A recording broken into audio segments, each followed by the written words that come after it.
Bonjour. Nous devons commencer si nous voulons respecter notre temps et donner le temps aux symposiums et ateliers qui suivent. Alors, je vous demanderai, s'il vous plaît, de vous installer et éventuellement de fermer les portes pour qu'on ait le silence nécessaire.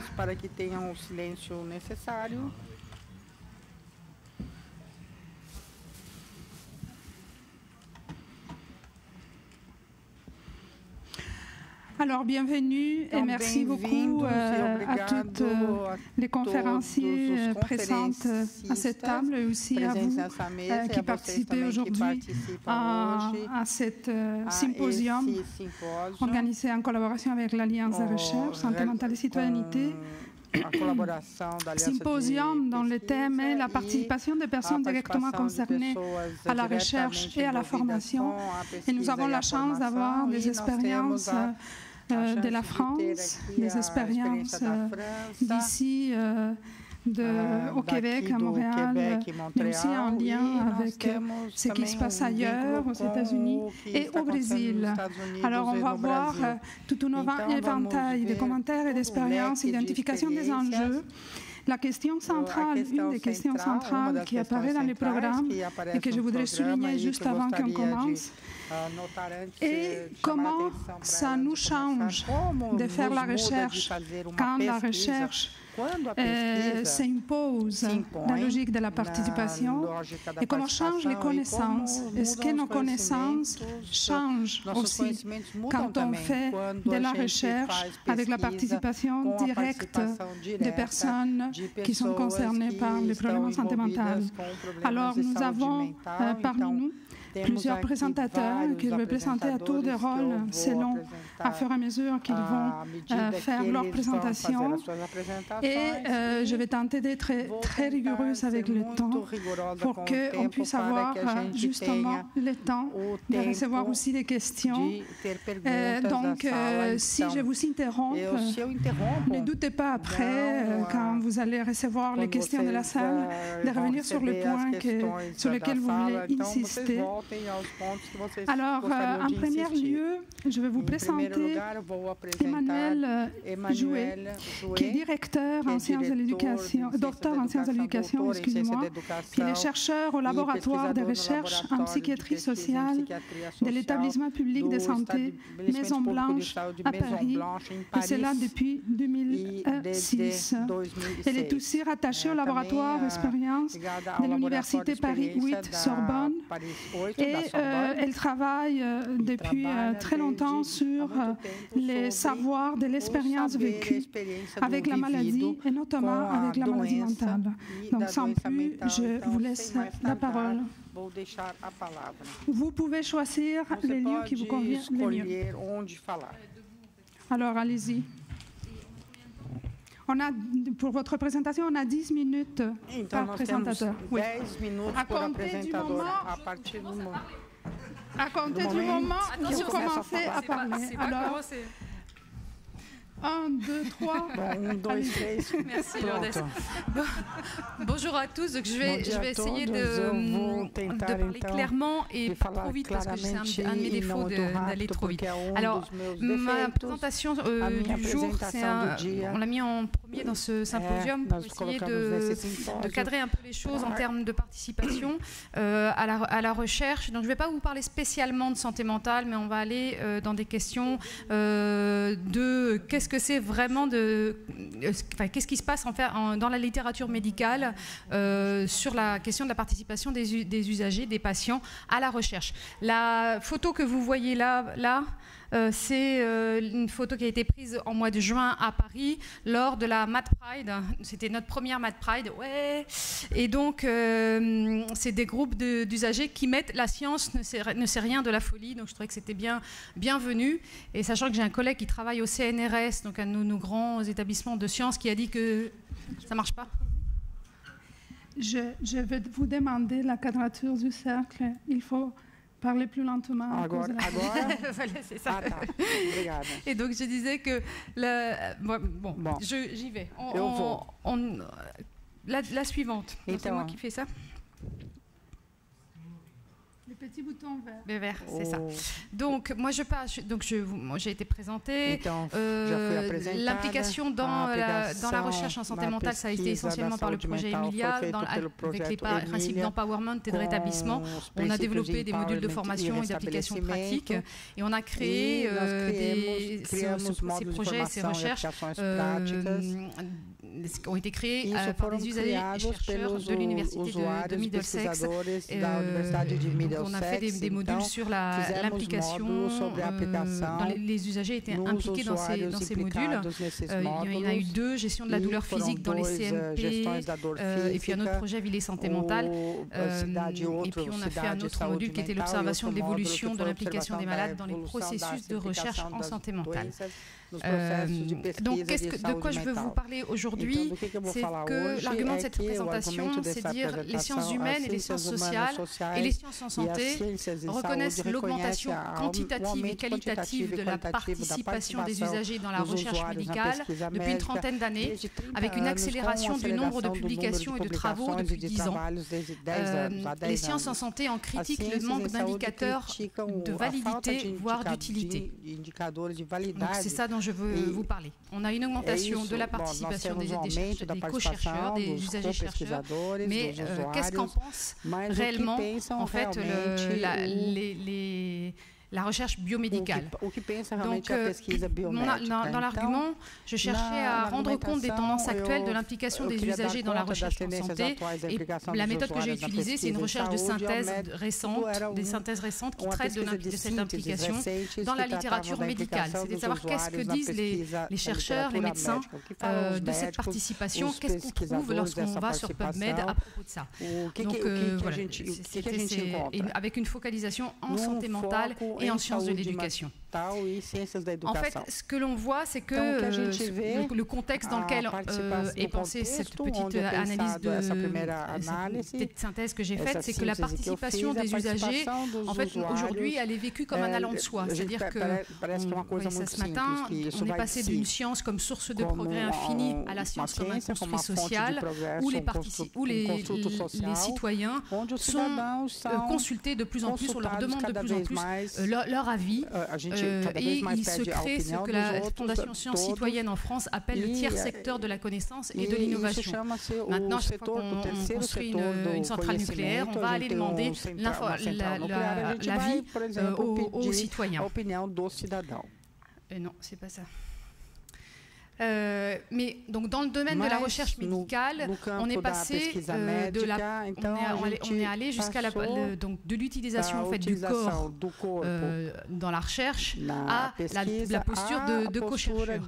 Brièvement, d'Ambroise Paré qui a inventé, qui a commencé à travailler sur la chirurgie à la participation, c'est une longue évolution. On a vu dans les années 70 les premiers écrits aux USA par des patients atteints du cancer du sein.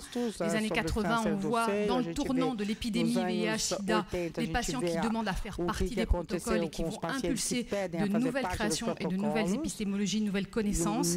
Et dans les années 90, on a le tournant consumériste qui va venir aussi critiquer cette participation. Et depuis, on est plutôt dans ce qu'on appelle une voie émancipatrice, c'est-à-dire les usagers, les patients, les malades veulent prendre le contrôle ou participer en tous les cas au contrôle du processus de recherche. Ils veulent poursuivre les priorités de la recherche des malades. Cette voie émancipatrice cherche à mieux comprendre les causes de la maladie et à défier la stigmatisation et la discrimination. Alors, cette participation, elle a de multiples formes. Je vous donne simplement l'exemple en France. Dans le domaine du VIH-Sida, depuis les années 90, on a des associations d'usagers qui participent aux activités de notre Agence nationale de recherche sur le sida, la NRS, qui participe et qui choisit le contenu des appels à projets et qui est dans celui des projets à retenir, mais aussi comme acteur de la recherche, en recrutant des chercheurs et en répondant aussi à ces mêmes appels à projets. Donc, on a vraiment une participation importante beaucoup dans ce domaine-là. D'autres formes de participation depuis les années 90, on a la part de la singularité de l'expérience du vécu avec la maladie qui fonde un pan de la participation des usagers à la recherche médicale, parce qu'on voit de plus en plus en fait de personnes qui vont écrire, qui vont rédiger, publier, communiquer à travers leur singularité, leur expérience dans des récits de vie, dans des biographies, donc en donnant une expression, une construction et une théorisation d'un savoir expérientiel comme un discours propre que les malades fournissent dans l'arène publique et sanitaire. C'est-à-dire qu'on sort de la chambre et on va construire donner son savoir expérientiel. Ici, vous avez le Montréal modèle, le modèle de Montréal, qui est l'expérience des patients partenaires de l'Université de Montréal. Je vous renvoie à Vincent Dumais, bureau facultaire d'expertise patient. Alors, quelle est la place? Je ne vais pas y arriver. Je vous dis tout de suite. La place en fait des malades et de cette recherche dans la littérature médicale, on a une littérature conséquente et en constante augmentation depuis une dizaine d'années. Il y a un véritable élan d'impliquer les malades, les patients, les non-professionnels dans la recherche médicale en santé. Il y a un argument favorable qui dit qu'il y a une meilleure qualité, une pertinence due à la perspective des patients incluse dans les travaux. Donc on est OK, il se passe que les chercheurs sont d'accord avec ça, avec deux objectifs, une éthique tournée vers l'émancipation des malades et la participation citoyenne, et une qualité de la recherche et de la sécurité des soins. Donc aujourd'hui dans la littérature, l'implication des patients dans la recherche est reconnue à plusieurs niveaux: la validité, la construction de la recherche, le protocole, la mise en œuvre, la dissémination et l'efficacité des informations pratiques issues de la recherche. Ça peut aller dans différents composants de cette implication. Il y a l'initiative de la recherche par les patients, ça va être à la demande des patients, la construction de relations réciproques dans le processus, un processus d'apprentissage réciproque et la réflexivité dans le processus de recherche. À des phases différentes de la recherche, il y a la phase préparatoire du protocole de recherche, la phase d'exécution, on recueille les données, on analyse les résultats, et la phase qu'on dit translationnelle, c'est comment les résultats sortent du laboratoire de recherche pour aller dans la société et alimenter les usages et les pratiques sociaux. Donc, qu'est-ce que dit la littérature aujourd'hui de cette participation? Donc il y a des limites. Par exemple, dans la phase préparatoire, on a des dilemmes éthiques, il y a une mise en cause des méthodes quantitatives et de la mise en place des approches qualitatives. Donc il y a une volonté de mettre en place des approches qualitatives, mais elles sont très critiquées, elles par l'hégémonie quantitative dans les sciences médicales.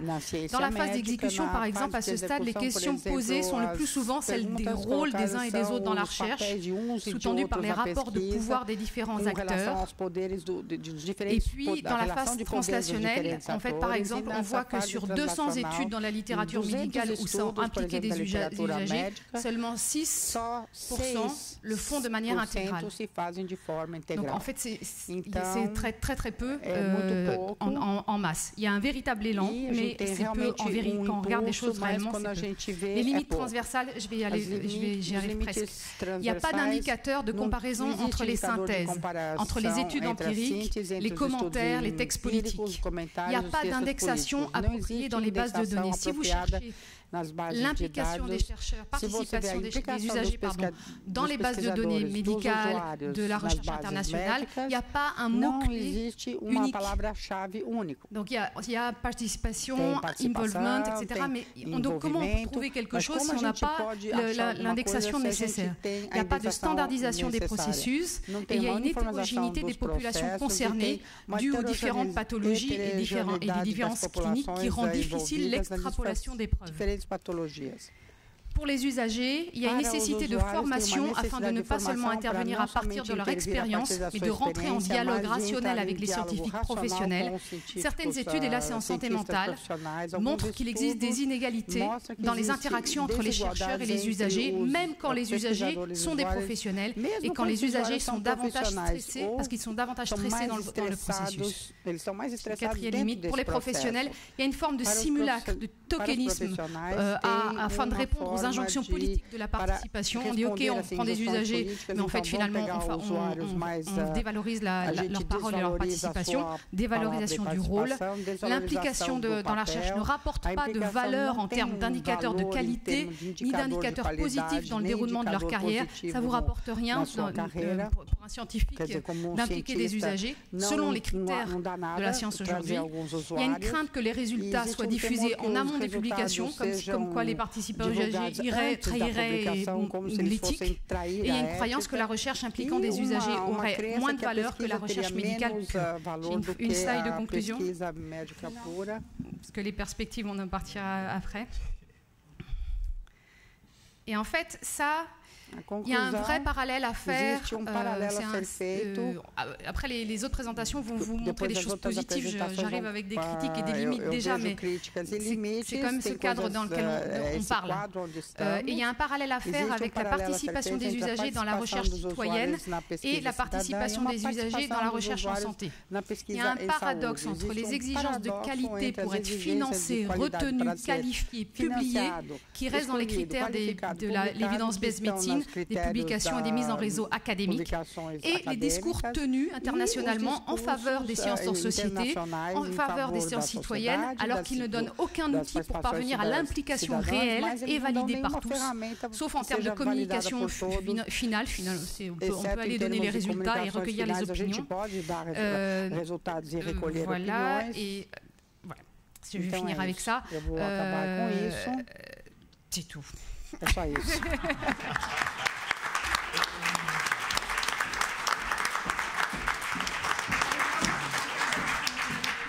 Vous poserez des questions sur les perspectives.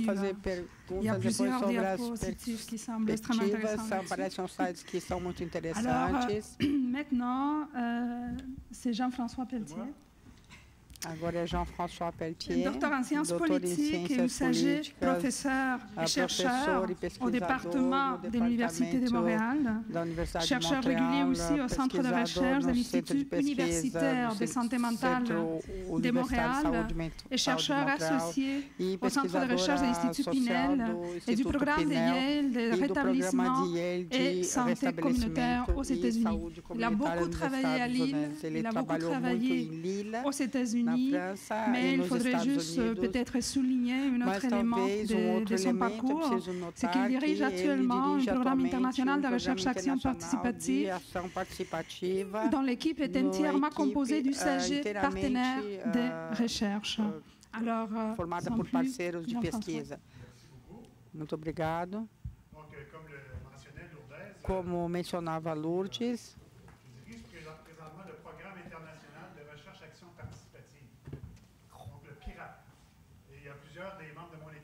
o microfone dele não está funcionando.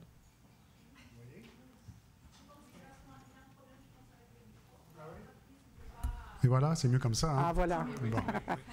Donc, je disais que j'ai le plaisir de diriger un programme de recherche sur la citoyenneté avec des usagers qui sont collègues de travail avec moi, qui sont avec moi aujourd'hui. Et le PIRAP, donc le Programme international de recherche action participative, c'est un programme de recherche financé par les instituts de recherche en santé du Canada. Et aussi, c'est un organisme à but non lucratif, dont les membres sont entièrement des patients ou usagers. Moi-même, je suis usager comme un membre de famille. Voyez? Et en tant que programme de recherche, ce qu'on veut faire, c'est essayer de traduire le savoir implicite, le savoir subjectif, expérientiel, en connaissance scientifique objective.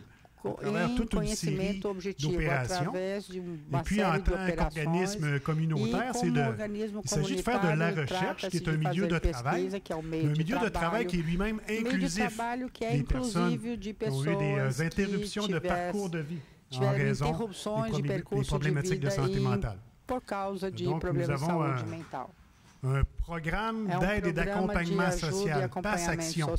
Il existe des Pass Action partout au Québec, dans différents secteurs d'activité économique, entretien ménager, paysagement, restauration. Vous voyez, notre programme est le seul au Québec qui existe dans un milieu académique pour faire de la recherche universitaire un lieu lui-même inclusif.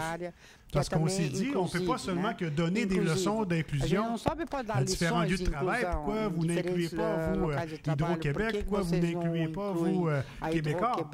Si nous-mêmes, on n'essaie pas nous-mêmes d'être inclusifs du savoir expérientiel en contexte de recherche. Et moi, ce que je voudrais mentionner aujourd'hui, Emmanuel mentionnait comment l'expérience des usagers, des patients peut améliorer l'enseignement médical, peut améliorer certaines dimensions de recherche. Et nous, ce qu'on essaie de voir dans l'autre sens, c'est comment la participation à la recherche pour les usagers qui s'impliquent, qu'est-ce que ça peut leur apporter à eux? Comment ça peut contribuer à développer un potentiel social et professionnel? Moi, je suis un chercheur, donc tendance à partir dans la lune, à la distraction, comme le professeur Tournesol, n'est-ce pas? Alors, c'est pas moi qui est le mieux placé pour m'assurer que les participants qui sont avec moi, réellement, viennent chez nous pour pouvoir développer leur potentiel avec des objectifs assez concrets. Donc, les personnes qui travaillent avec nous sont également, la plupart du temps, soutenues par un organisme de service spécialisé de main-d'œuvre, un SSMO, en l'occurrence l'Arrimage, qui accompagne ces personnes-là dans leur cheminement. Et ils sont souvent simplement de passage chez nous à l'unité de recherche pour développer leur potentiel, leur curiosité. Éventuellement, ils vont aller dans d'autres secteurs économiques pour continuer à s'épanouir, mais on aime bien ça garder à l'occasion les usagers qui souhaiteront retourner aux études. Et même, on en a qui ont déjà une formation médicale, qui ont déjà un doctorat, un PhD, on en a qui ont déjà une formation médicale. On en a qui ont un secondaire 5, un cégep. Et on essaie de faire en sorte que toutes les activités qui sont liées à la recherche puissent être l'occasion pour des usagers d'exprimer leur potentiel. Et moi, j'ai plusieurs collègues qui font de la recherche qualitative, par exemple, grâce à des entrevues enregistrées que quelqu'un doit bien transcrire. Donc, c'est une de nos activités. Nous sommes sous-contractants pour d'autres chercheurs pour faire la transcription d'entrevues. Ça peut sembler assez répétitif et mécanique, mais parfois, ça peut convenir des gens qui veulent simplement mettre leur casque d'écoute et on s'exécute. C'est assez mécanique comme boulot, mais ça prépare quand même bien le terrain ensuite à l'étape subséquente, qui consisterait, par exemple, à procéder à la codification des entrevues. Ensuite, on va demander aux gens de participer à l'interprétation et, à la fin, de contribuer aux activités de dissémination. On essaie de voir à quelles étapes est-ce que le savoir expérientiel est le mieux et exprime le plus de son potentiel. Et on parlait tantôt de recherche citoyenne. Eh bien, nous, nos recherches sont directement sur la citoyenneté et la santé mentale. Par exemple, à travers le développement d'une mesure de la citoyenneté. Vous avez ici les différentes phases que nous avons parcourues pour développer la Citizenship Measurement avec l'équipe de Michael Rowe, qui est allé au Brésil plus tôt cette année, et un de mes collègues à l'université Yale. Et ce que vous voyez ici, c'est en particulier comment... Est-ce qu'il y a un pointeur ici? Oui. Comment les usagers ont pu eux-mêmes alimenter, faire les entrevues auprès de d'autres participants à la recherche et aussi animer les séances de cartographie de concepts ou disons les focus groups. Là, on voit très bien que le savoir expérientiel d'un usager qui est placé dans une situation pour animer une telle activité fait en sorte que les participants à l'étude vont se sentir beaucoup plus à l'aise d'exprimer leur réelle réalité, si on peut dire. Alors que lorsque c'est un professionnel qui conduit l'activité, il y a ce décalage-là social. Les gens ont davantage tendance à répondre laconiquement par des oui ou des non. Donc, la mesure de la citoyenneté, c'était de commencer par la question, pour vous, être citoyen à part entière, qu'est-ce que ça signifie? Et ça a généré 700 items qu'on a pu réduire à une centaine se tornou 700 itens d'éléments par la suite, par regroupement. Il y en avait plusieurs qui se ressemblaient.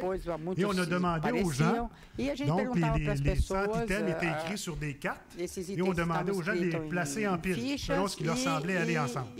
C'est comme ça qu'on a pu voir quelles dimensions viennent le plus souvent ensemble pour pouvoir dégager, des dimensions de la citoyenneté. C'est avec Michael Rowe, on a publié ça en 2012. Donc, vous voyez, avec l'expérience vécue, on a pu développer tranquillement une mesure de la citoyenneté, mais pas n'importe quelle citoyenneté. C'est la citoyenté de des gens qui ont connu des interruptions de parcours de vie en raison de la maladie mentale, ou il y avait des groupes également, c'était en raison de maladies physiques chroniques, ou c'était aux États-Unis, donc des gens qui étaient de retour d'Afghanistan, donc des gens qui ont eu des interruptions de parcours de vie, comparé à un groupe témoin pour des gens qui n'avaient pas d'interruption de parcours de vie.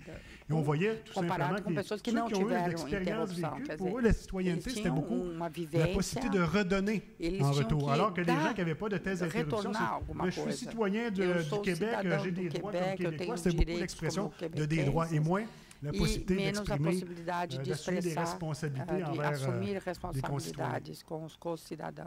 Donc ici, on a les 4 P de la recherche selon le NIMH. Prédire, prévenir, personnaliser et la participation. Et moi, je m'intéresse surtout, évidemment, aux questions de participation. Vous voyez ici, ce n'est pas en ordre alphabétique. Il y a comme un ordre implicite. Si ça avait été en ordre alphabétique, ce serait arrivé en premier. Et nous, on s'amuse, je viens de la science politique, elle met tout à l'envers, donc on s'est amusé à renverser un peu ce continuum, en commençant par la participation, qui, elle, va nous éclairer sur les enjeux de la personnalisation. Pour comprendre c'est quoi un parcours de soins personnalisé, ça prend les usagers pour nous le dire. Ça va nous aider à mieux prévenir, éventuellement à prédire. Et on voit que, selon les thèmes de recherche, le niveau de participation va être plus approprié pour des thèmes liés à la participation. Moi, j'ai des collègues dont les travaux portent davantage sur la prédiction. Là, c'est moins intéressant pour des usagers que de s'intéresser aux questions génétiques, par exemple. Donc, il y a ce continuum. Selon la thématique de recherche, il y a des thèmes qui se prêtent davantage que d'autres à la participation. Et on a demandé ici à des participants à une étude, si vous étiez invité à être partenaire de recherche qui serait rétribué pour assumer les tâches, qu'est-ce que ça vous permettrait d'accomplir? Évidemment, en étant payé, les gens, ça les aide à combattre un peu une situation de pauvreté. En étant impliqués comme partenaires de recherche, c'est une occasion de reconnaissance de leurs compétences. Ils ont également accès à de l'information et ils peuvent démontrer qu'ils sont capables d'assumer des responsabilités. Ça, c'est très important de comprendre pour les usagers qu'est-ce que ça représente comme opportunité, le fait de s'investir, de devenir partenaire dans la recherche. Et vous avez un petit peu cette modélisation-là, où les gens, au début, sont recrutés comme des patients et graduellement, à travers l'implication sur des projets, ici, c'est un projet OMS, Quality Rights Project, en lien avec la communauté, et ça aurait pu aussi être le développement de la mesure de la citoyenneté et la recherche participative. Mais à la fin du continuum, les gens sont des citoyens à part entière qui vont communiquer une fois de retour dans leur quartier respectif, deviennent eux-mêmes des agents de changement. Et là, ici, j'ai simplement quelques citations où on a voulu savoir qu'est-ce que ça représente pour vous que d'être partenaire de recherche. Et c'était pour des recherches où, en l'occurrence, c'était d'ex-itinérants à qui on avait demandé de conduire des entrevues de groupes dont je vous parlais tout à l'heure. J'aime faire des groupes de discussion. J'aime me lever devant des gens. Je pense que je peux parler pour nous tous. Nous pouvons parler, OK? Mais si je devais aller dans une salle avec des tas de gens en veston ou de gens normaux, je pense que je me sentirais intimidé. Oui, par opposition à des pairs à qui je pourrais m'identifier, être moi-même. Une autre citation, exercer de l'influence. Nous avons un message qui est particulièrement utile pour ces gens, c'est-à-dire des étudiants et des professeurs de médecine. Comme j'ai fait une série de conférences sur la toxicomanie à l'hôpital. Ils me demandent de revenir parce qu'ils disent « Nous sommes tannés de lire ça dans des livres. Un texte médical, ça reste du texte, pas de la médecine. Nous voulons l'entendre de la bouche du cheval qui disent. Et ces gens-là sont des médecins. Wow, c'est fort. Donc, ils changent, tu lentement. Oui, on fait une différence. Améliorer son sort. C'est comme, il y a beaucoup de pauvres gens dans cette économie qui vont travailler chaque jour, puis ils se font dire, voilà ton chèque, tu n'as qu'à payer tes comptes. Oui, j'ai terminé. Une des choses que j'ai pu faire avec l'argent qu'on m'a donné pour animer, c'était de me gâter. Ou pour mes enfants, de les gâter un peu, tu sais. Parce que ce supplément, c'était pas quelque chose de budgété d'avance, comme c'est le cas d'habitude. Ça a aidé nos familles. J'ai pu rentrer chez moi et nourrir mes enfants. Vous voyez, c'est pas banal. Et puis ici, on retrouve les dimensions de la mesure de la citoyenneté en français. Et on en a discuté avec notre directrice générale à l'Institut universitaire en santé mentale. Vous voyez mon équipe ici en interaction avec la direction générale. Ça a donné un petit papier dans la revue Santé mentale au Québec. Et vous voyez le libellé de la question. Maintenant, c'est pour nous, être citoyen à part entière, ça veut dire, et je vous invite à lire ce papier.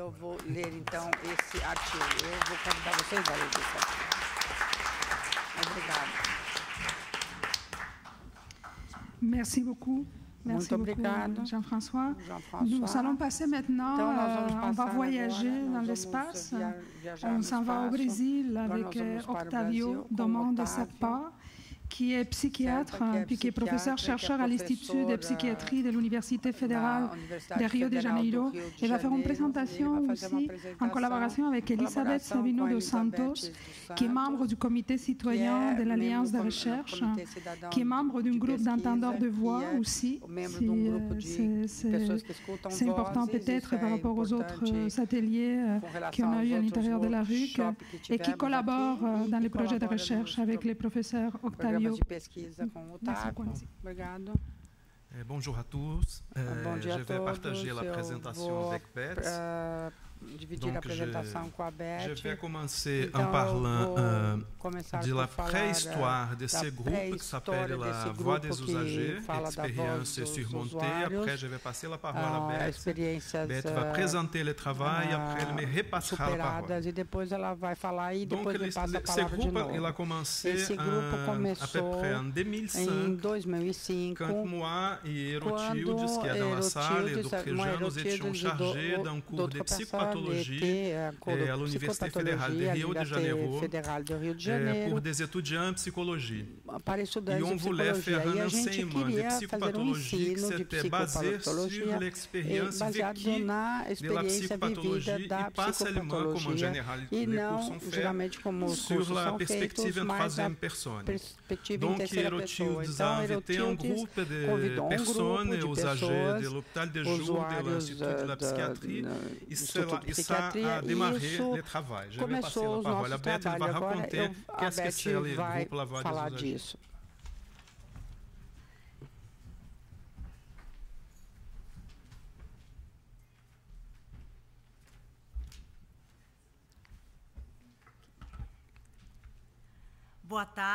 Alors, bon après-midi, c'est un grand plaisir d'être ici avec vous aujourd'hui et je veux remercier Thaïs et Dr Octavio parce qu'ils ont été tout le temps, ils m'ont aidé, ce sont eux et d'autres qui m'ont permis de voyager, de faire ce voyage. Je suis vraiment très heureuse d'être ici et de partager ces moments avec vous.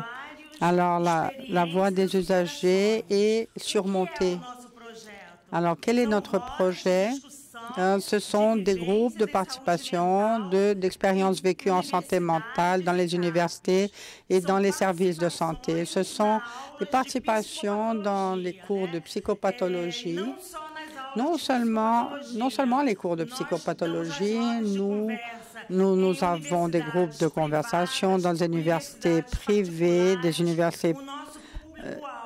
Notre public cible, ce sont des professionnels de santé mentale, des membres des familles des usagers en santé mentale et des professionnels intéressés en santé mentale. Alors, la voix des usagers est une opération. Quels sont nos objectifs? Donner une voix et une importance au point de vue des usagers. Qu'est-ce que c'est ça? Alors leur donner du pouvoir, les renforcer, ce qu'un étudiant ne peut pas apprendre avec un professeur. Et dans les livres, il l'apprend avec des expériences personnelles du malade. Parce que les patients de santé mentale, notre souffrance n'est pas sur le corps, c'est notre âme qui souffre. Alors, nous avons beaucoup de sensibilité pour que nous puissions passer cette sensibilité, transmettre cette sensibilité, que vous puissiez apprendre avec nos expériences à comment mieux gérer notre souffrance. Alors, partager nos expériences de souffrance psychique et sociale à la lumière de nos expériences, partager nos réflexions et diffuser notre pratique. C'est ce que Dr Ottavio fait comme consultant académique, comme entre les étudiants de psychologie. Il connaît beaucoup de monde du réseau de santé mentale au Brésil, à Rio de Janeiro. Alors toujours, et à partir du moment où nous avons notre propre site, nous sommes connus au Brésil.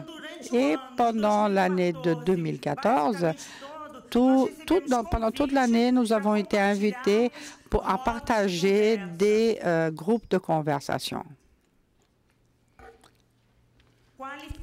Alors, qualification, formation, les expériences dans les réseaux sociaux. Alors, ce vécu, c'est un groupe qui interagit avec les groupes d'étudiants de psychologie de Dr Ottavio et nous. Alors, nous parlons avec les étudiants de psychologie. Alors, on échange des expériences, c'est un échange de savoir. Alors, le savoir du point de vue de l'usager et du point de vue de l'étudiant de psychologie, de soins infirmiers, assistantes sociales et bien souvent de psychiatres également. Donc, nous avons eu aussi un partenariat à l'université NUT, c'est un centre de technologie en santé mentale. Nous avons eu 3 rencontres avec le NUT à l'université de Rio de Janeiro.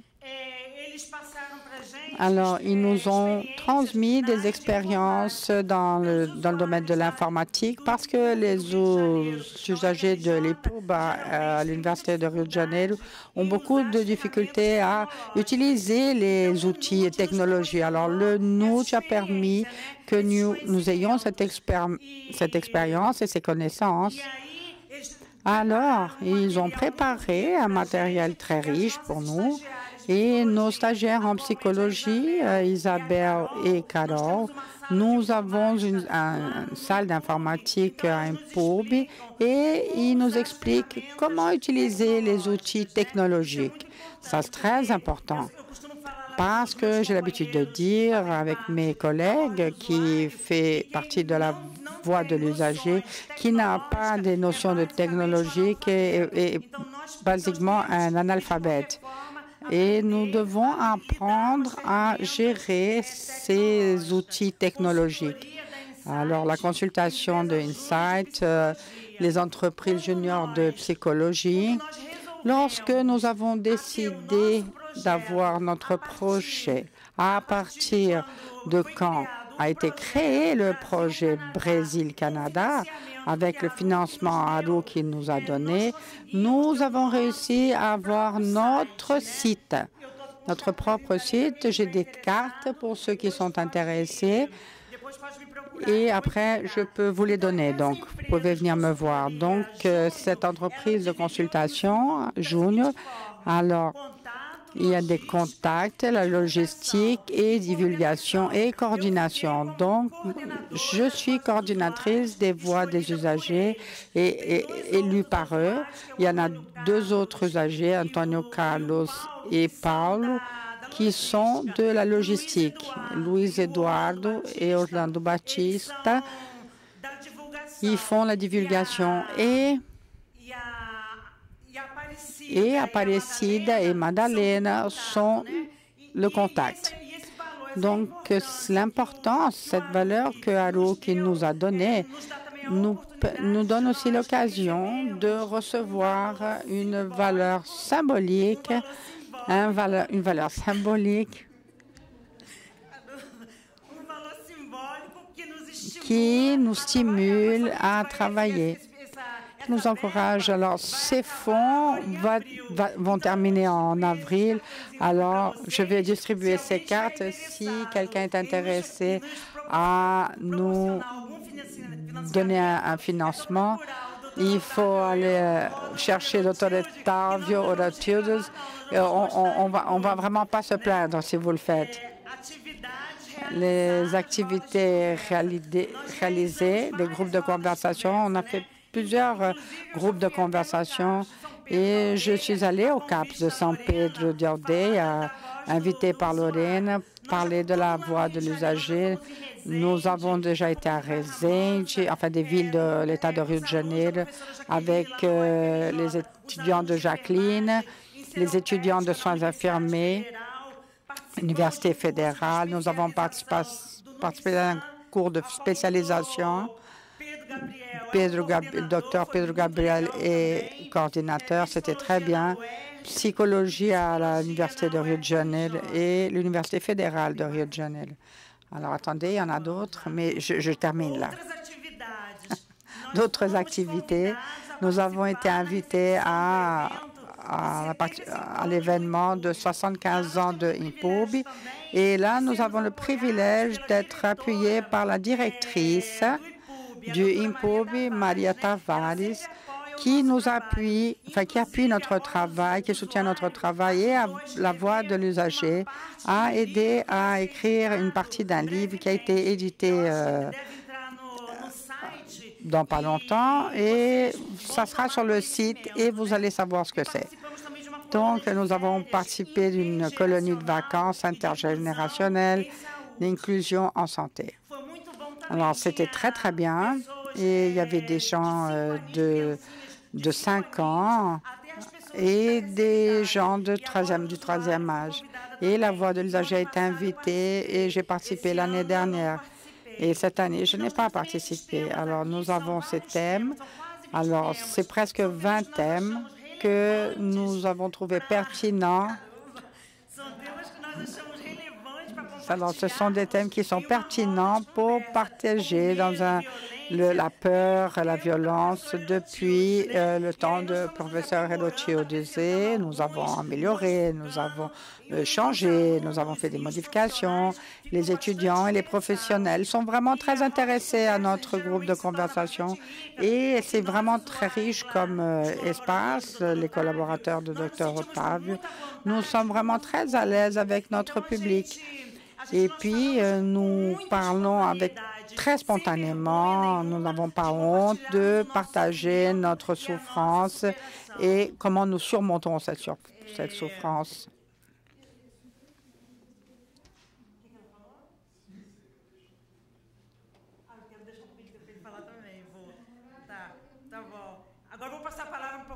Alors, je vais passer la parole à Dr. Otávio.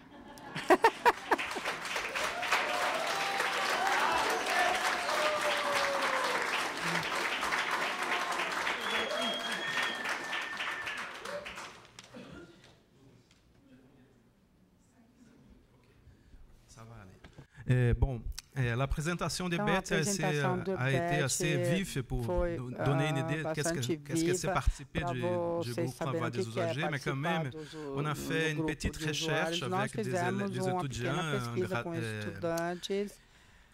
initiation de la recherche, où on voulait savoir quel effet ça donnait dans l'essence du rétablissement pour les participants du groupe, de partager des récits avec des étudiants. Donc, on a fait quelques questions et je vais vous montrer quelques extraits de récits concernant quelques catégories qu'on a vues. En lisant les transcriptions et catégorisant les récits, on a vu que pour eux, para eles participar do grupo. Ça voulait dire avoir une voix, ter uma voz, regagner de l'autonomie, ter autonomia, avoir de l'empowerment. Voltar a ter autonomia, ter aquele Par empowerment, exemple, cet morceau où empoderamento.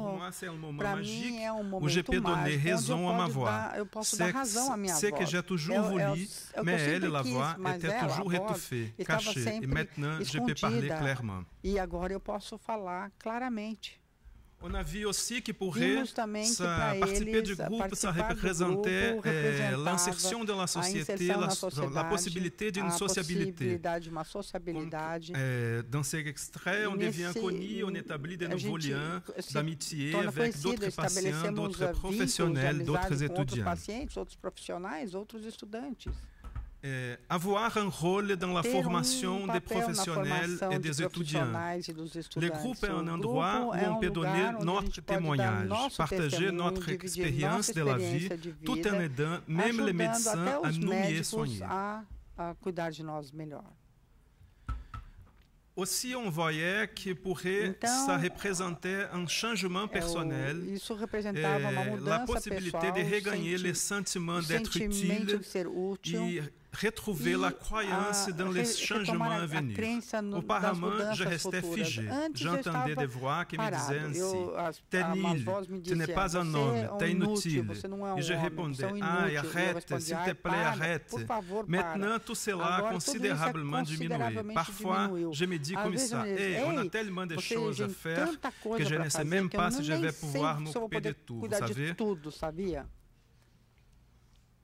Et aussi la possibilité d'un engagement. Il est bon de me réveiller et de savoir que j'ai un engagement, alors ça aide beaucoup. Parfois, quand je ne suis pas très bien dans ma tête et je pense que ce serait mieux d'être interné, oublié dans un coin d'une infirmerie, je pense que ce n'est pas possible parce que j'ai un engagement, un rendez-vous.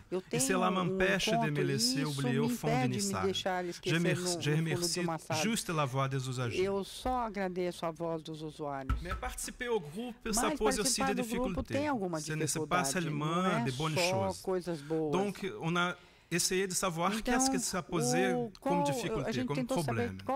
Donc, on a trouvé que parfois c'est difficile de mettre un mot le vécu. Je trouve que c'est difficile de m'exprimer. J'ai du mal à être là, au milieu du groupe. Aussi avoir du mal à parler dans la situation des groupes, se comparer aux pairs.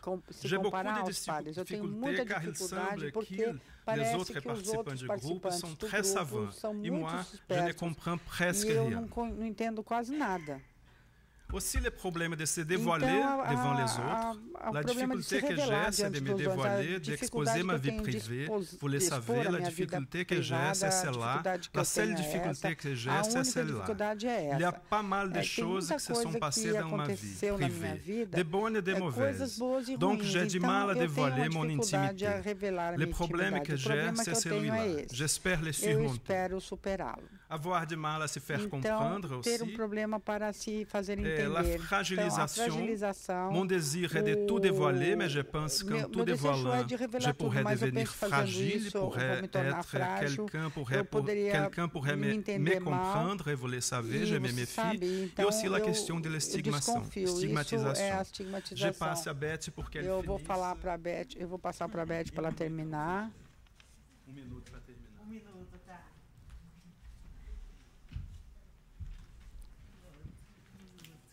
Só um minuto, né?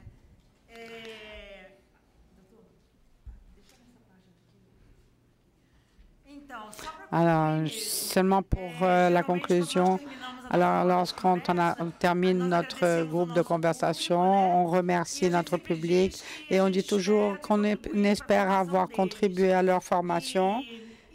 Et nous avons été un groupe de conversation qui est à côté de IMPOB et un psychiatre nous a dit, après avoir écouté votre récit, j'étais encore plus stimulée à aider ceux qui souffrent. Alors, notre site est là pour que vous puissiez le voir. Et cette phrase que je vais vous dire, si tu ne connais la nature qu'à partir de ce que tu lis dans les livres, tu ne la reconnaîtras pas à l'extérieur des livres. C'est une phrase de l'un de nos collègues de la Voix des Jésuites qui s'appelle João Baptiste. Merci beaucoup. Voilà ce que j'avais à dire.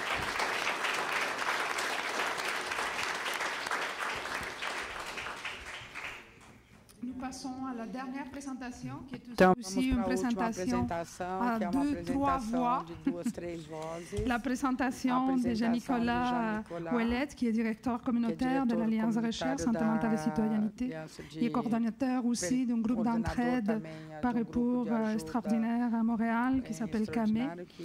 Cette présentation-là va être aussi faite avec Nelson, qui est le directeur communautaire de l'Alliance de recherche au Brésil, représentant du comité citoyen au Brésil, et en collaboration avec Thaïs Carvalho-Nathalie, qui a travaillé, qui travaille encore, qui nous étudie en profondeur. Il est une doctorante à l'École des services sociaux et sa thèse porte justement sur l'expérience de participation à l'intérieur même de l'Alliance.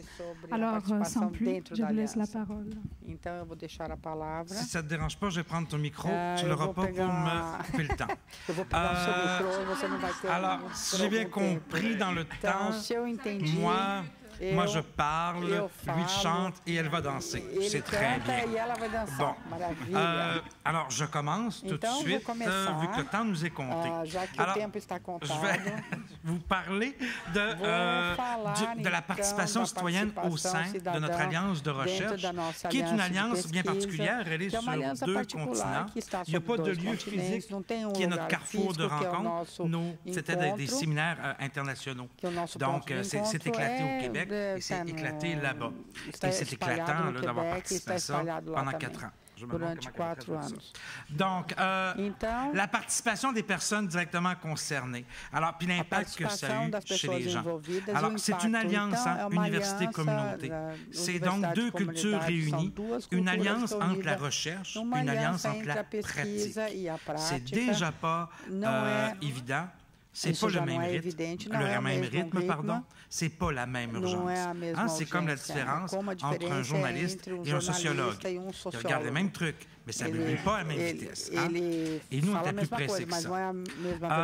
C'est aussi 2 groupes réunis, les professionnels et les personnes qui utilisent les services.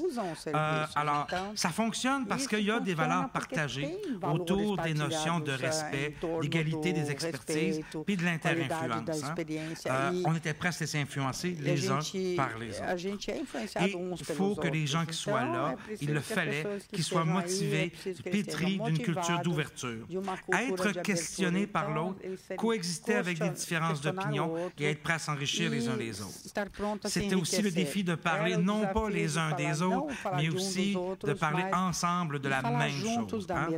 Le choix des mots, ne serait-ce que le beau débat qu'on a eu, comment on s'appelle, pour arriver avec le mot comité citoyen. Parce qu'on a différentes trajectoires, on voulait se nommer différemment dépendamment des gens. Je vais vous parler en termes de choix, de mécanismes, de défis et d'impact, en sautant des bouts.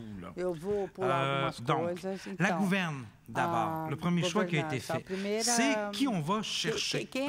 Les personnes directement concernées, bien sûr, mais les personnes recrutées, on le fait avec une préoccupation en voulant garder une pluralité de représentation. Des gens qui venaient de différents horizons, de la défense des droits, de la promotion des intérêts, de l'entraide, du monde des arts, qui avaient beaucoup ou peu milité, enfin bref, mais aussi et surtout à titre personnel. Il n'y a pas d'organisation qui était représentée, mais bien des personnes qui sont actives dans différentes ou qui ont été actives dans différentes organisations. Ce qui donnait un beau mélange de voix militantes et de voix plus conciliantes parfois. De voix anciennes, on avait Hélène qui était là dans les années, il y a 30 ans, dans les années 80, et de discours un peu plus nouveaux, des gens qui avaient été recrutés et qui étaient dans les porte-voix du rétablissement, par exemple, ces groupes-là. Des voix en réaction et de réaction, et à certains débats à réaction, oui, et d'autres qui étaient des voix plutôt de réflexion, toujours en réflexion et de réflexion.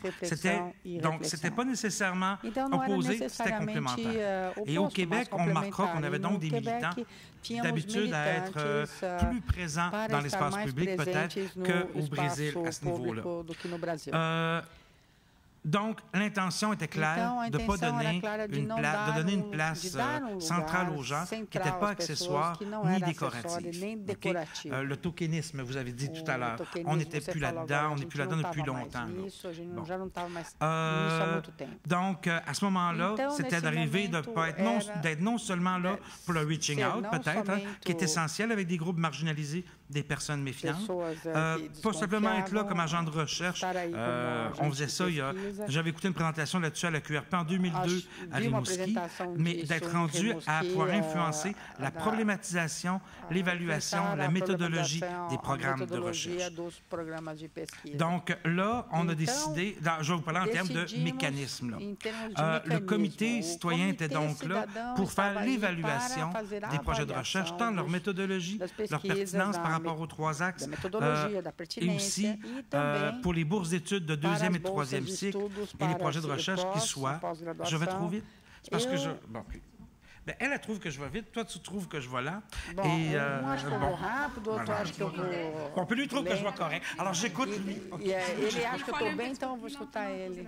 OK. Bon, pas de problème. Je travaille mon espagnol, tu vois. Donc, et on était là, donc, dans un but de décisionnel, là, les bourses de 2e et 3e cycle et les projets de recherche. Tant sur en démarrage que sur en consolidation. Semble-t-il que j'accélère sans m'en apercevoir. Il y a différents aspects, mais jamais comme vous, ma chère. Il y a différents aspects de gestion au Brésil là, qui étaient différents de ceux du Québec. Là. Les gens là-bas, le comité citoyen, se sont donné des critères pour évaluer ces projets. C'est fort intéressant. Des critères autour des ressources financières demandées, de l'importance de cette recherche pour les usagers, de l'importance de cette recherche pour la communauté, de l'importance de cette recherche donc pour les services de santé et pour les professionnels, et bien sûr de sa pertinence dans les 3 axes de l'Alliance de recherche. Alors, eux sont allés quand même à un niveau fort intéressant là-dessus. D'où l'influence que vous voyez sur les décisions méthodologiques d'orientation. Dans les mécanismes, on avait aussi quelque chose de fort intéressant. Comme on est un milieu de recherche éclaté, il n'y a pas un endroit où on se retrouvait comme tel. Ce n'est pas dans une université, dans un seul site, ni ici, ni là-bas. Il y avait donc les séminaires de recherche où on pouvait participer à la programmation. Qui va parler de quoi? Et c'était un lieu de proximité entre les chercheurs et les personnes usagères, entre les étudiants, les apprenants et les personnes utilisatrices de services. D'où l'influence qu'il y a pu y avoir et l'intérêt d'être... C'est là qu'il faut se faire vraiment l'influence, d'être côte à côte les uns avec les autres.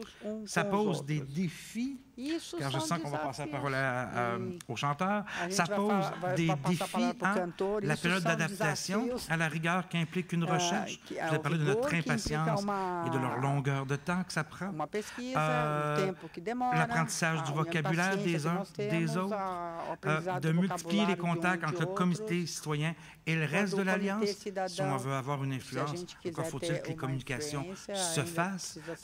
Et ça, c'est tout un défi, là, à l'international comme au local des fois. Le grand défi de faire participer directement, de faire accepter aux chercheurs et aux autres, de faire participer directement les membres du comité citoyen à la conceptualisation, au questionnement autour des projets de recherche, de leur faire accepter que nous allons faire des profanes l'évaluation.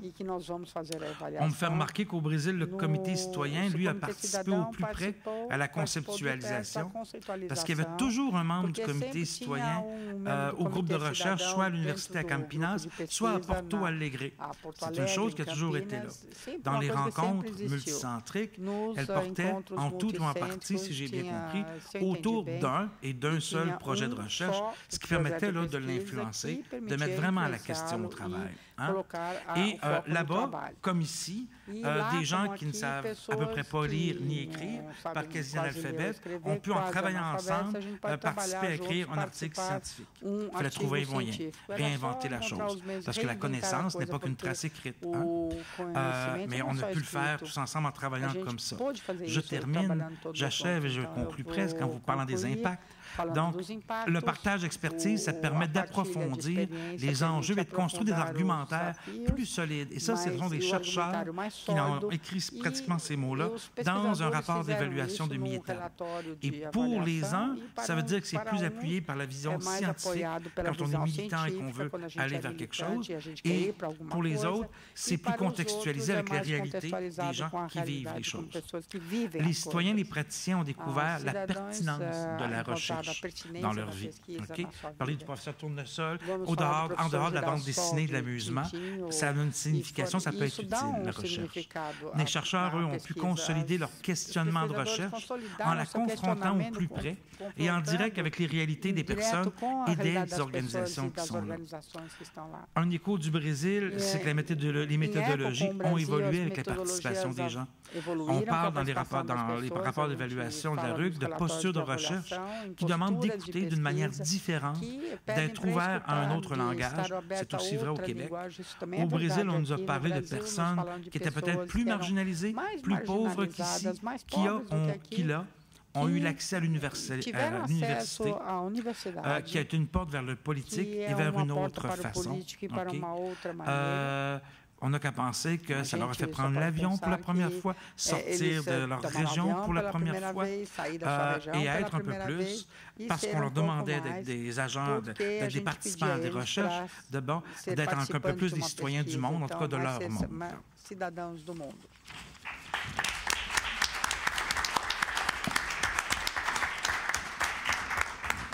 Je me permets de féliciter la concision de Jean-Nicolas. Il nous a permis de gagner 1 minute pour notre débat. Nelson, à toi la parole.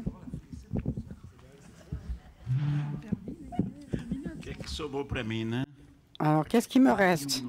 4 minutes. Et l'art. Alors, c'est intéressant comme la recherche. Je me sentais plus... Je ne sais même plus comment. Et c'est avec Gam, nous avons travaillé. Et dans un congrès à Fortaleza, Davidson était là-bas. Elle a fait une présentation de Gam. Et nous avons passé toute la journée dans le local du congrès à Fortaleza. Et lorsqu'à 11 h, un groupe d'étudiants vient me voir et me dit « Ah, mais je suis si important que ça. Depuis toujours, on veut te parler, on veut faire une entrevue, on n'avait pas le courage de te parler maintenant, mais je ne suis pas si important que ça, finalement. » Et pour attendre 11 h du soir, et il voulait savoir à propos du GAM. Et j'ai tout raconté, le GAM, comment c'est le GAM. Quel est le sens, et je m'en vais à l'hôtel, donc devant la plage qui est magnifique. C'est grâce à la route que j'ai vu ça. Et c'est là où surgit la musique du GAM. Ei samba, ei samba, samba, ei samba, samba, samba, samba. Je vais parler avec la samba. Je voulais savoir de la samba. Et Davidson, c'est quoi la folie? Alors, la folie est dans mon corps. Il traverse mon sang, mes veines. Alors, la samba, elle est dans mon cœur. Pourquoi? Je n'arrivais plus à parler. Le cœur, à chaque fois que je devais parler, le cœur, et j'avais peur d'avoir un infarctus ou quelque chose d'autre. La samba est dans mes pieds parce que je marchais dans les rues, dans les places. La samba est dans le groupe de la vie, de ceux qui vivent dans le groupe. C'est le système. C'est le système qui s'approprie de la douleur, la souffrance. La samba est dans la peau de ceux qui portent la douleur. La douleur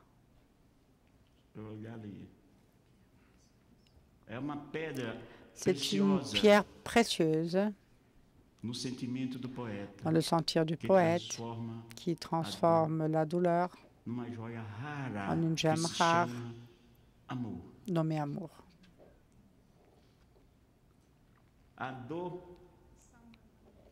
O samba está na voz do cantador que semeia, espalha a semente do amor. Esse poeta é o GAM. Ce poète, c'est la gamme qui amène ce sentiment de respect, d'affection, la semence de l'amour aux quatre coins du monde, pour que tout le monde puisse s'entendre, sentir et savoir que la samba est dans le corps, dans le sang, dans la peau de celui qui porte la douleur. Ça, c'est ma première manifestation après que le GAM est arrivé. Je ne savais pas que je savais la musique. Je ne savais pas chanter. Je ne savais pas que j'étais poète. Je ne savais pas que j'étais philosophie. Là, il y a une philosophie aussi. C'est comme le GAM, je pense que c'est juste un médicament, mais ce n'est pas seulement le médicament. Et le GAM va au-delà de... C'est pas seulement pour la santé mentale. Et on doit penser outre. On est dans le monde. On est dans le monde avec vous. Et on ne doit pas penser simplement à la médication, aux médicaments, pas seulement le psychiatre, le psychologue. On doit penser à l'environnement, à l'eau, parce que nous pensons, nous respirons, puis nous sommes comme vous. Pourquoi nous isoler dans la psychiatrie, la psychologie? Pourquoi? Il faut aller outre. Il faut aller au-delà. Il faut avoir une vision du monde. On a une conception du monde parce que nous sommes dans le monde. Parce que vous ne savez pas encore écouter les bruits, un cri, un bruit. Et pour cela, il faut être dans le monde. Non seulement dans le monde de la raison, non seulement dans le monde de la connaissance scientifique. Les manifestations, elle est là tous les jours de nous, dans le monde. Voilà, c'est pour ça que c'est intéressant d'être ensemble pour penser la vie. Nous allons outre, nous allons au-delà de la vie. Si on est, on vit, et puis... Hier, j'ai vu la discussion. Elle me dit déjà que j'ai un 0, je pense. Alors, le GAM est ça, et c'est ça que je veux être. Mais on a besoin d'appui, pour reconnaître des différences, parce que nous apprenons avec la différence. Ça sert à l'humanité, c'est pas seulement à la folie que ça sert. Donc, le professeur, la mère, le père, pour tout le monde. Je peux vous assurer qu'il y a 5 ans, l'année dernière, j'ai presque pas parlé. Aujourd'hui, je travaille. J'étudie le français. C'est une langue. La langue aide à transformer aussi parce qu'on a un objectif, et puis on y va, on court après lui. On peut nourrir son âme et son esprit. L'esprit n'est pas seulement la religion. J'ai plus de 10 ans une réponse de la religion. La religion, j'ai trouvé les sentiments, le respect, l'affection dans la religion. Voilà ce que j'ai trouvé. Merci.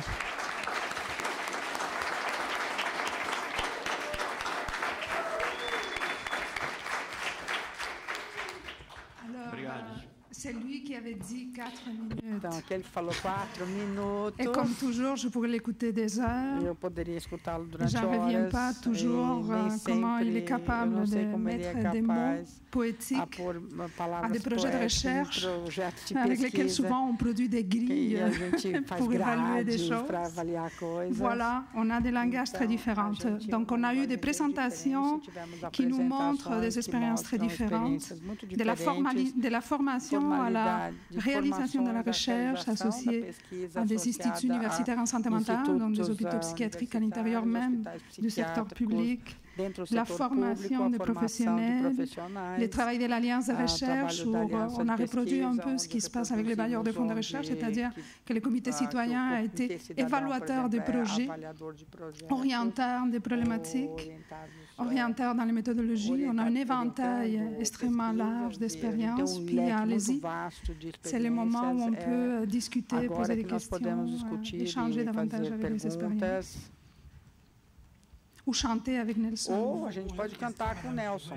Cantávamos. Ela vai fazer. Alors, oui, Madame Jouet, je vais vous poser la question que vous souhaitez recevoir. Mais plus sérieusement aussi, moi, d'abord, je veux remercier beaucoup. J'apprécie les présentations qui sont faites conjointement par des chercheurs et par des personnes citoyennes associées à la recherche. J'apprécie beaucoup ce genre de présentation-là. Je trouve que c'est cohérent avec le discours que vous tenez. Ma question, commentaire, peut-être plus, c'est par rapport aux indicateurs de citoyenneté. Je termine un doctorat qui porte sur la citoyenneté des personnes qui ont un problème de santé mentale et j'ai rencontré 30 personnes, ce qui n'est pas beaucoup. Mais je vais le dire platement, je pense que j'aurais pu vous dire à peu près les mêmes choses que vous avez ressorties, comme les aspects que les gens trouvent importants pour être citoyen, c'est-à-dire d'avoir des droits qui soient respectés, de se sentir responsable, d'avoir une reconnaissance, de pouvoir jouer un rôle en étant utile à la société, de pouvoir compter sur des ressources, puis d'avoir un réseau relationnel. Les 5 R de Michael Rowe. Oui, oui. Et il me semble que c'est beaucoup d'énergie, c'est des centaines de personnes que vous avez associées à cette démarche-là. Mais ce qui m'accroche le plus, c'est la perspective que je trouve terriblement positiviste d'une telle démarche. Puis, vous pourrez réagir et me dire si j'ai tort. Ça m'a fait penser beaucoup au DSM, qui est la Bible en psychiatrie, mais qui est aussi dénoncé par beaucoup de gens. Parce que dans le DSM, finalement, on essaie de codifier un ensemble de symptômes pour pouvoir ensuite dire que la personne souffre d'un diagnostic, pour pouvoir ensuite lui appliquer un certain traitement qui, en général, est plutôt vise l'efficacité. Ça va être la médication, peut-être l'hospitalisation, si elle n'est pas chanceuse, mais la médication et peut-être une thérapie brève, surtout brève, parce qu'on veut être efficace, on ne peut pas avoir des thérapies longues. Puis quand je veux entendre parler d'indicateurs de citoyenneté, je me demande si les indicateurs ne viennent pas remplacer les symptômes dans la logique du DSM, puis qu'éventuellement, on va peut-être faire un diagnostic des bons citoyens ou des moins forts, moins prêts à être citoyens. Puis je me demande quel sera le traitement au bout de ça. Alors donc, j'aimerais ça me faire convaincre que cette perspective-là est vraiment une perspective humanisante de la citoyenneté et non pas une perspective qui, à mon avis, comme le DSM, est une perspective certainement utile pour faire des diagnostics, mais pas une perspective qui humanise la souffrance des personnes. Merci.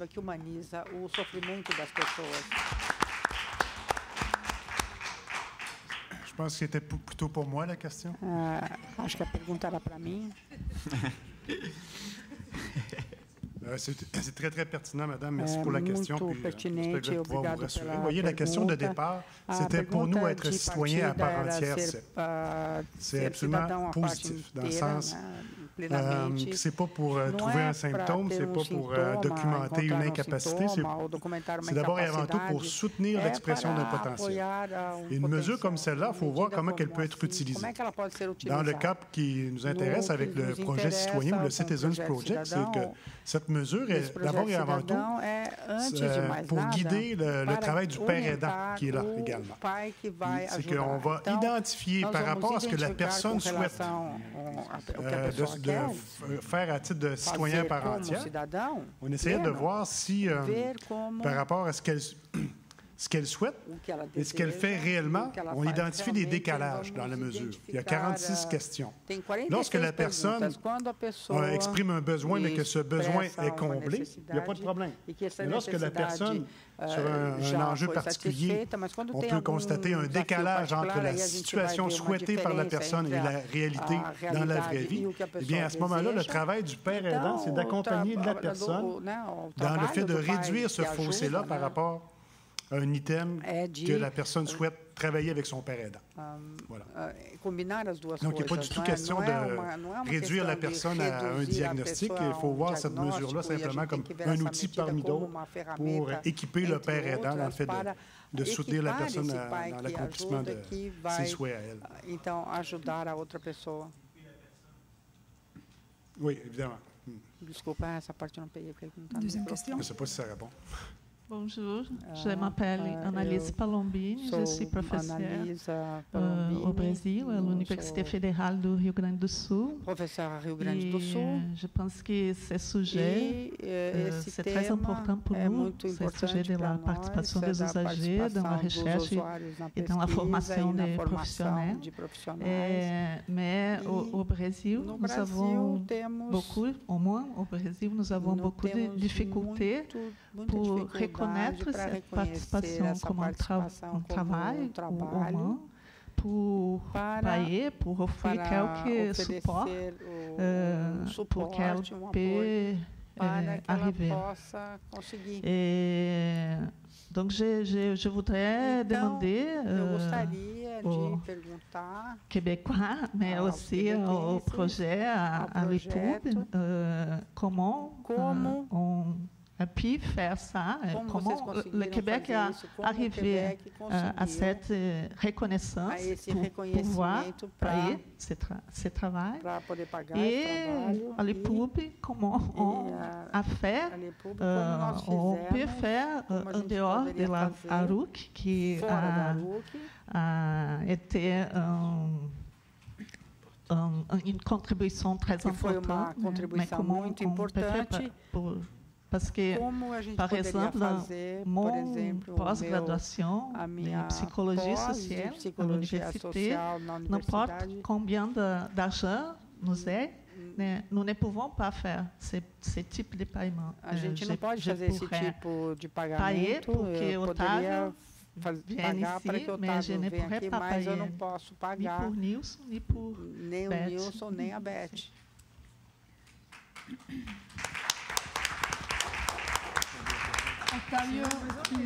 Octavio, tu veux répondre ou non?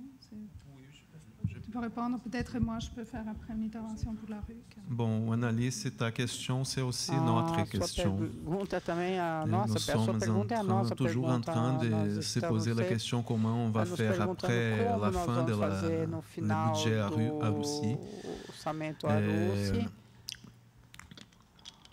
Effectivement, le travail se fait plutôt d'une façon bénévole, volontaire, par les usagers.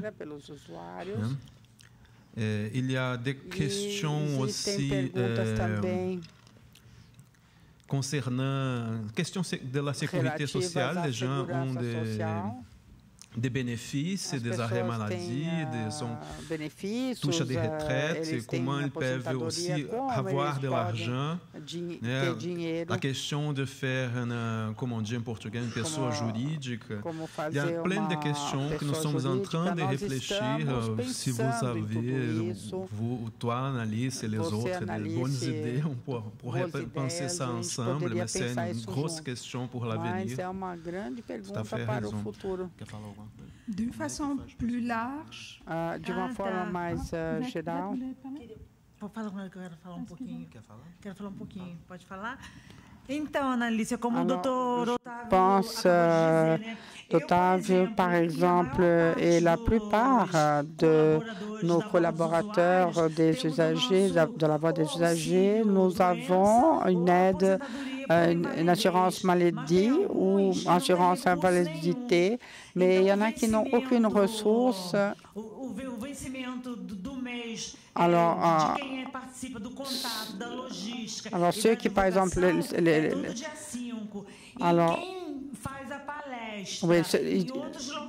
la date de paiement, c'est le 5 pour tous ceux qui travaillent, pour tous les collaborateurs, et ils reçoivent une valeur symbolique. Et Dr. Otávio me dit, Beth, il faut leur dire que le mois d'avril, il y aura plus de fonds pour payer ces gens-là. Donc, maintenant, je vais au Canada et je vais anticiper le paiement. Alors, tout le monde était content. Et il y a Sid, et par exemple, elle n'a plus de bénéfices avec cet argent que j'achète du pain pour mes petits-enfants. Voilà. Então, parce que je suis animatrice, je ne devrais pas, mais je pense qu'il y a un élément qui est important à souligner. Au Canada et au Québec en particulier, il y a eu un effort très significatif. Je crois, peut-être que je me trompe, mais dans les années 90, provenant fondamentalement des chercheurs engagés dans les sciences sociales de la santé, qui ont réussi d'introduire dans les bailleurs de fonds des recherches institutionnelles la notion de partenariat. Et ils ont ouvert la possibilité du financement des équipes de recherche en partenariat avec les milieux de pratique. Donc, il était très important d'avoir des partenaires des milieux de pratique. La plupart des équipes ont été un financement du secteur public. Il y a eu d'autres équipes, comme l'équipe de recherche Erasme, l'équipe de recherche et action santé mentale et culture, qui a été financée aussi en lien avec des organisations communautaires et la société civile. Et à partir de ces expériences-là, il y a eu un programme canadien du CRSH, donc du Conseil de recherche en sciences sociales et en sciences humaines, qui a aussi s'est modélé sur le même principe, c'est-à-dire la question du partenariat.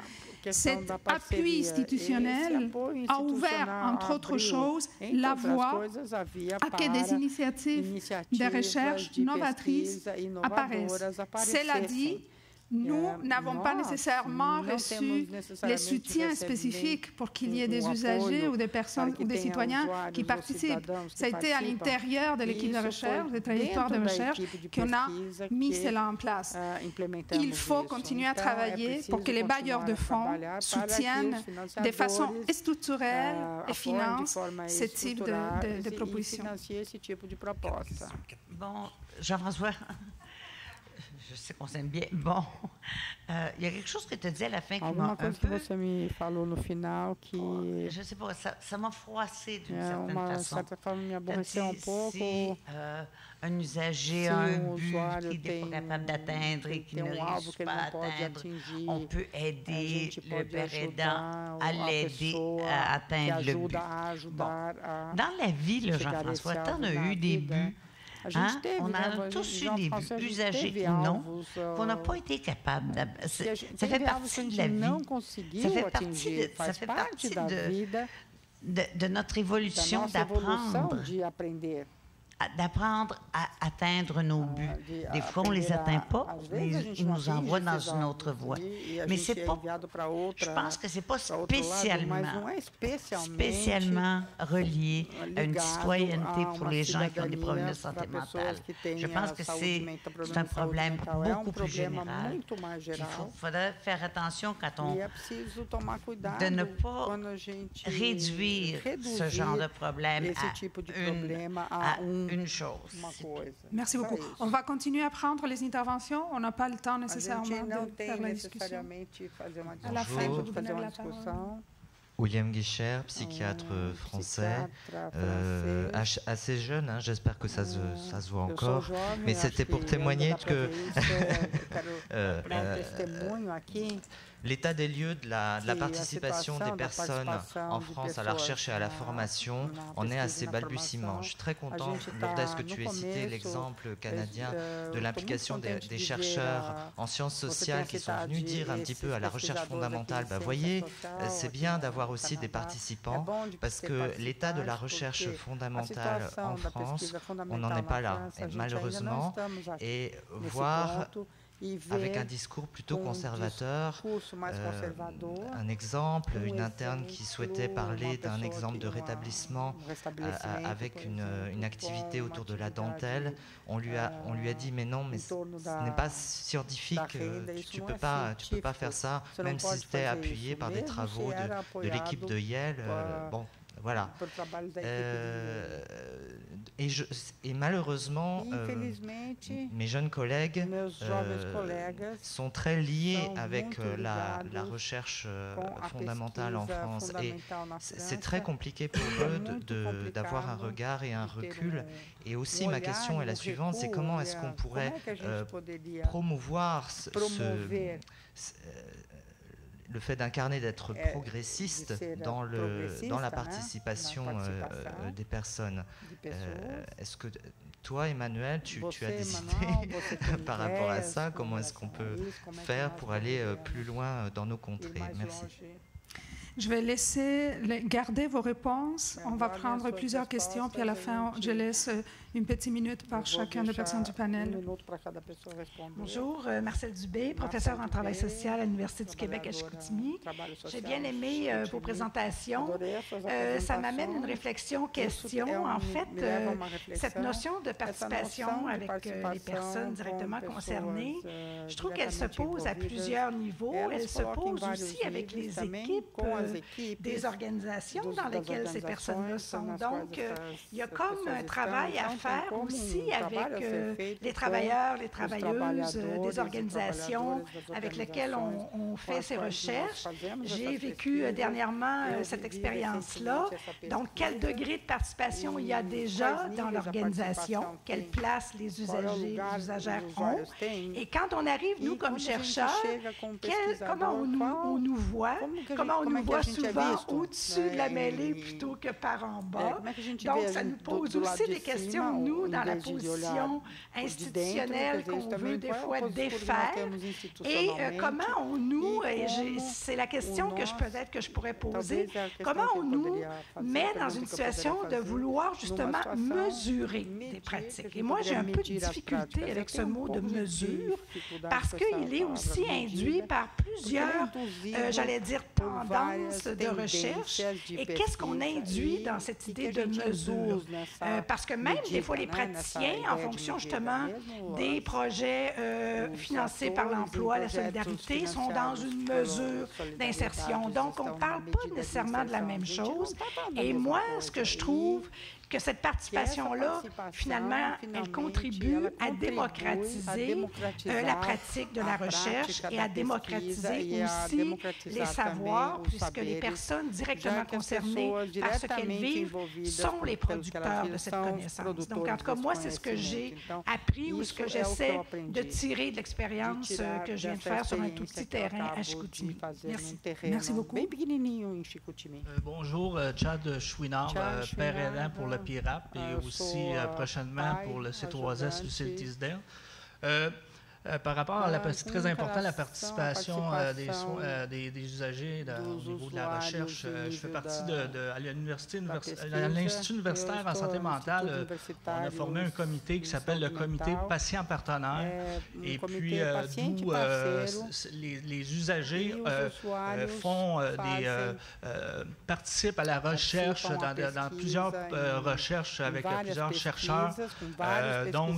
Et il y a un mécanisme aussi qui fait en sorte qu'il vient reconnaître le savoir expérientiel et qui vient aussi monnayer ce savoir-là autant que le savoir professionnel.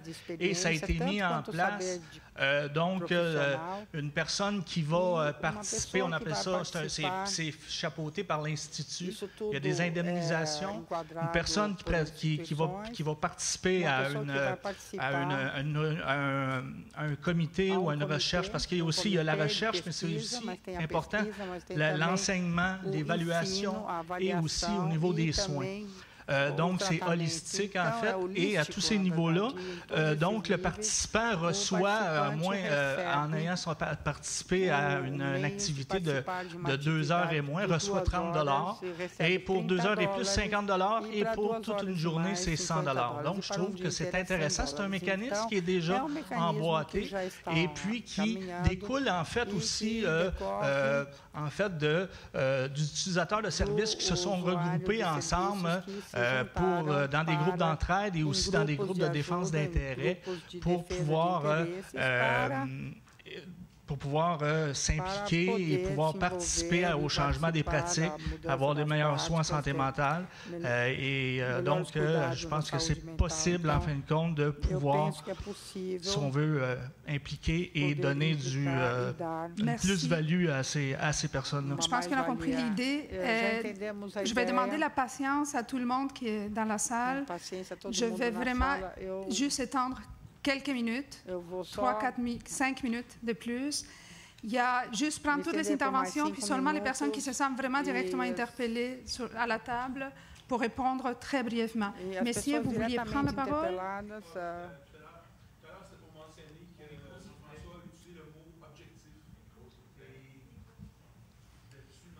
Il ne veut pas aller au micro, donc sinon, dites-le, puis moi, je vais rester là, je vais le reprendre.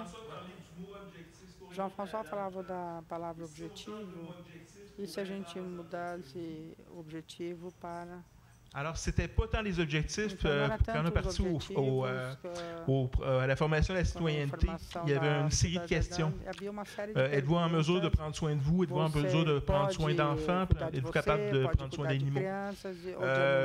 Êtes-vous capable de prendre soin de vous? Une notion de sécurité également, etc., etc., etc.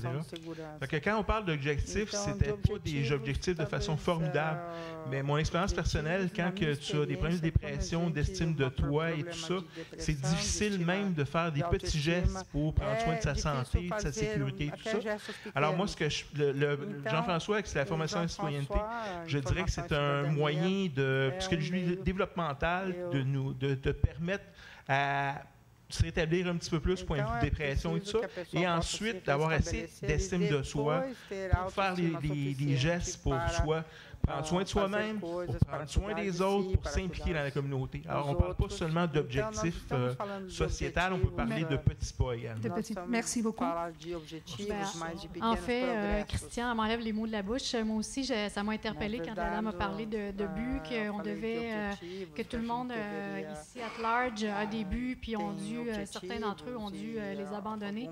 Mais quand on vit avec un problème de santé mentale, justement, il y a des buts qu'on ne se permet même pas d'imaginer, tellement ça semble loin à atteindre, comme ne serait-ce que d'avoir une maison ou un travail et être décemment payé. Et pourtant, pour la majorité des gens ici, ça peut être un but qui peut être assez banal à atteindre. Donc, il faut situer la personne aussi dans son contexte et tout ça. Donc, effectivement, moi, ce que j'ai remarqué, j'ai vu l'évolution des gens de mon équipe, j'ai vu ma propre évolution. Et je me suis fixé des buts maintenant que je n'osais même pas imaginer il y a peut-être 1 an de ça. Donc, c'est la raison pour laquelle il ne faut pas banaliser justement ce que ça peut apporter en tant que participant dans la recherche. Ce que la recherche nous apporte et ce que nous pouvons apporter à la recherche. Merci infiniment. Merci infiniment. Puis Paula, s'il vous plaît, brièvement. Bonjour. Paula, donc doctorante en sociologie, j'aurais juste un petit commentaire à faire, une question pour tout le monde. En fait, je pense qu'après autant d'années d'ARUC et après avoir vécu cette expérience assez incroyable, la question que je poserais à la table, c'est quel pouvoir effectif ont les personnes utilisatrices lorsqu'elles participent aux recherches. Parce que je pense qu'il y a un risque d'instrumentalisation de la parole des personnes utilisatrices utilisatrices ou des personnes concernées pour légitimer des pratiques de recherche. Et ça, c'est un risque auquel personne n'est à l'abri.